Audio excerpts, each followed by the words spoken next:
क्या लिखा हुआ है बेटा, 15 day of the salary, 15 days of salary into number of year service.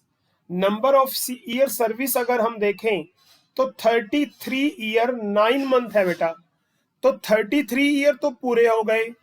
अगर 6 महीने से ज्यादा अगर वो जॉब कर रहा है तो उसे फुल ईयर मानेंगे।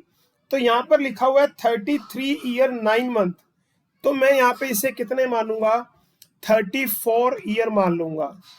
अब मेरे पास क्वेश्चन ये आता है कि मैं 15 डे ऑफ सैलरी क्या लूं, 15 डे ऑफ सैलरी क्या यूज करें।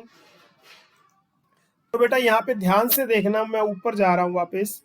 15 डे ऑफ सैलरी का मतलब है लास्ट मंथ की जो बेसिक है, डीए है और डीपी है, ये वाला रूल मुझे क्या करना है, फॉलो करना है। लो जी, मैं उतार देता हूं। क्या पॉइंट यूज करना है मुझे, 15 डे की सैलरी निकालने के लिए क्या ऑप्शन है, लास्ट मंथ का बेसिक, डीए और डीपी तीनों चाहिए मुझे। तो बेसिक, डीए और डीपी देखें, यहाँ पे जो मुझे बेसिक सैलरी मिल रही है वो 30,000 मिल रही है। लो जी 30,000 प्लस डीए कितना मिल रहा है 9,000, इक्वल करेंगे तो 39,000 आ गया। इनटू क्या करना है, 15 अपॉन में 26, ये फिक्स है। तो जब इसको 15 अपॉन में 26 करेंगे तो ये आ जाएगा 22,500। तो ये 15 डेज की जो सैलरी है इसकी जगह मैं कितना पुट कर दूंगा, 22,500। फिर से रिपीट कर रहा हूं बेटा, ध्यान से देखना। हम बात कर रहे हैं ग्रेजुटी की।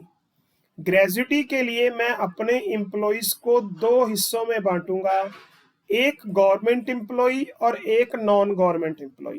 अगर गवर्नमेंट एम्प्लॉय को ग्रेजुटी मिल रही है तो वो एग्जम्प्ट मानेंगे। अगर नॉन गवर्नमेंट एम्प्लॉय है तो हम ये देखेंगे कि क्या वो ग्रेजुटी एक्ट में कवर हो रहा है या नहीं। ठीक है, अगर कवर हो रहा है तो ये वाले रूल लगेंगे, अगर वो कवर नहीं हो रहा है तो ये वाले रूल लगेंगे। तो इसके लिए हमने एक एग्जाम्पल लिया। तो मैंने पढ़ा था कि मिस्टर एक्स जो है 33 साल 9 मंथ की जॉब करने के बाद वो रिटायर हो गया और जब वो रिटायर हुआ तो उसे ग्रेजुटी के 9 लाख रुपए मिले। तो बेटा देखो मेरा पहला पॉइंट क्या है, 20 lakh, 20 lakh minus exempt amount already received. अगर मैंने कोई अमाउंट ऑलरेडी रिसीव की हुई है रिटायरमेंट से पहले, वो लेस कर देंगे। एक्चुअल में कितना रिसीव किया है, 9 लाख। अब क्वेश्चन यहाँ पे क्या आता है,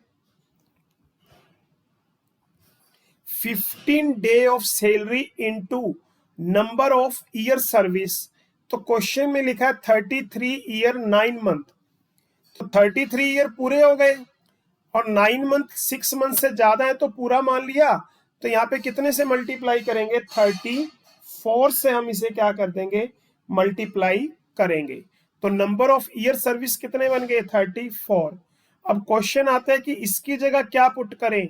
तो 15 डे सैलरी का मतलब है बेसिक, डीए और डीपी। बेसिक 30,000, डीए 9,000, डीपी है ही नहीं, और इंटू 15 अपॉन में 26 करेंगे तो ये 15 डे सैलरी की जगह मुझे क्या पुट करना है, 22,500। तो जब हम ये पुट करेंगे तो मेरा अमाउंट आ जाएगा 7,65,000। ठीक है जी। तो अब इन तीनों में से जो मिनिमम अमाउंट होगी वो एग्जम्प्ट हो जाएगी। तो टोटल जो ग्रेजुटी मुझे मिल रही है अपने एम्प्लॉयर से वो 9 लाख रुपए मिल रही है। इन तीनों में से अगर हम देखें तो 7,65,000 रुपए मिनिमम है। ये जब हम लेस कर देंगे तो जो बचा हुआ अमाउंट आएगा 1,35,000, ये मेरा टैक्सेबल हो जाएगा। क्लियर बेटा। तो मुझे क्या देखना है, सबसे पहले जैसे ही ग्रेजुटी का क्वेश्चन आएगा तो देखना है गवर्नमेंट एम्प्लॉय है या नहीं। गवर्नमेंट एम्प्लॉय है तो ये सारा का सारा अमाउंट 9 लाख का 9 लाख ही क्या हो जाता, एग्जम्प्ट हो जाता, मुझे कुछ भी करने की जरूरत नहीं थी। अगर वो नॉन गवर्नमेंट एम्प्लॉय है तो देखना है कि वो एक्ट में आ रहा है या नहीं। अगर एक्ट में आ रहा है तो हमने उसके अकॉर्डिंग क्वेश्चन को क्या किया, सॉल्व किया। अब मैं आपको एक क्वेश्चन नंबर 2 करा रहा हूं बेटा, मिस्टर लुइस वाला, वो देखते हैं ध्यान से, उसमें कौन सा रूल लगता है।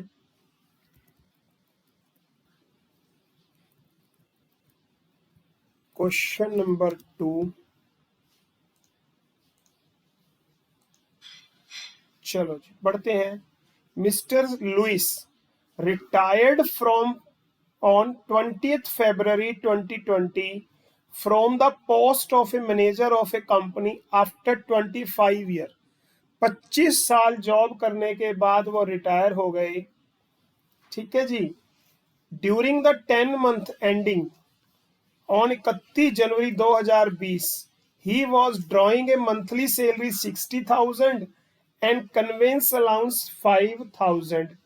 उन्होंने 9,30,000 रुपए ग्रेजुटी रिसीव करी और earlier in his career, career के स्टार्टिंग में उन्होंने 2,40,000 रुपए के की ग्रेजुटी पहले ही रिसीव कर ली थी, रिटायर होने से पहले ही, ठीक है जी। और मिस्टर लुइस जो है not covered under the gratuity act, यानी कि जो मिस्टर लुइस हैं वो ग्रेजुटी एक्ट के अंदर नहीं आते हैं, तो हमने ये वाला ऑप्शन यूज करना है। लो जी, तो मेरे पास जो ऑप्शन आएगा वो ये वाला आएगा।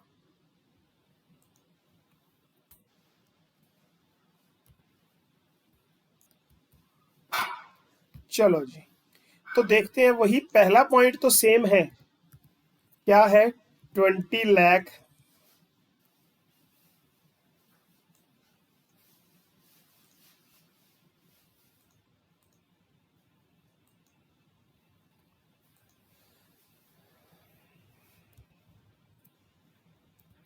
Minus exempt amount already received. तो मैंने आपसे बताया था इसका मतलब है कि आपने अगर कोई अमाउंट रिटायरमेंट से पहले, तो जैसा इस क्वेश्चन में उसने किया हुआ है 2,40,000 उसने ऑलरेडी रिसीव किए हुए हैं, तो यहाँ पर जो मेरी अमाउंट बनेगी 17,60,000 बनेगी। नेक्स्ट क्या कह रहा है, एक्चुअल अमाउंट रिसीव, तो उसने एक्चुअल में क्या रिसीव किया हुआ है देखें, तो वो एक्चुअल में जो अमाउंट रिसीव कर रहा है वो 9,30,000 रुपए कर रहा है। तीसरा point, half month average salary, लो जी, half month average salary into number of service year.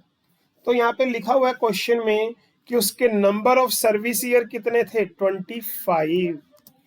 तो यहां पर जो मेरा ऑप्शन है कि एवरेज सैलरी किसे माने, तो मैं यहां देखता हूं कि एवरेज सैलरी का मतलब ये है बेटा,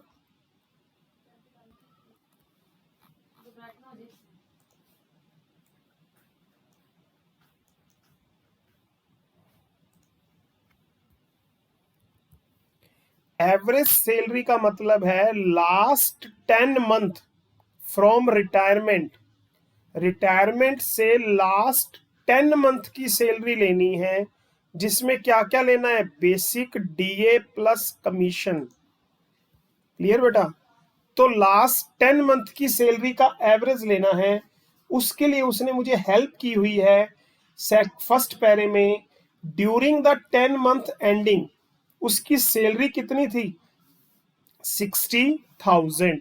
तो उसने बोला ही हुआ है कि लास्ट 10 मंथ में मैं कितनी सैलरी विड्रॉ कर रहा हूं, 60,000।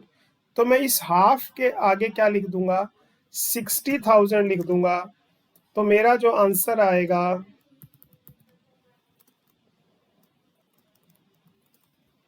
15 लाख रुपए आ जाएगा।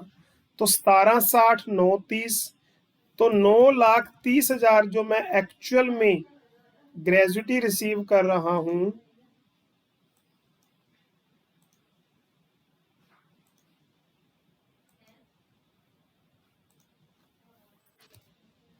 माइनस इन तीनों में से मिनिमम अमाउंट कितनी आ रही है? 9,00,000, 17,60,000, 9,30,000 और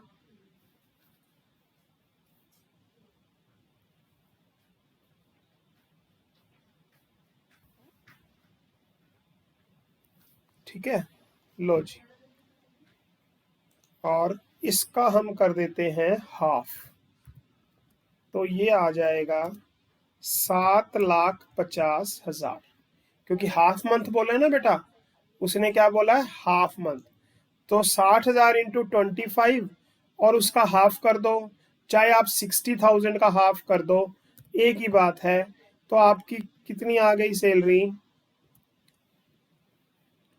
7,50,000। तो 9,30,000 में से 7,50,000 हम लेस कर देंगे, तो बाकी जो अमाउंट आएगी वो मेरी क्या हो जाएगी? टैक्सेबल अमाउंट हो जाएगी। बोलो बेटा, समझ आया क्वेश्चन?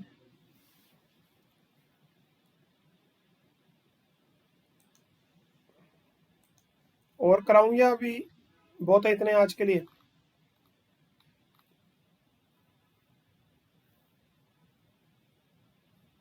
बोलो। सर हाँ सर जैसे आपने फर्स्ट क्वेश्चन में वो 9 इयर्स का किया था, हाँ हाँ, आपने उसमें उसको मतलब फुल ईयर मान लिया था, तो इसमें नहीं कर सकते थे? जैसे 10 मंथ है यहाँ पे भी। इसमें 10 मंथ नहीं है बेटा, इसमें तो वो 25 साल जॉब कर रहा है। वो कह रहा है कि जो ये वाले पॉइंट की उसने सीधा निकाल के दे दिया हमें कि ये जो 10 मंथ की एवरेज सैलरी है वो 60,000 है। ठीक ओके है, सर। हाँ, और इसमें याद रखना, अगर पिछले अगर वो ग्रेजुटी एक्ट में कवर होता है तो पार्ट को हम फुल ईयर मानेंगे, अगर वो नहीं कवर होता तो पार्ट को छोड़ना है। ये देखो, दो ऑप्शन है।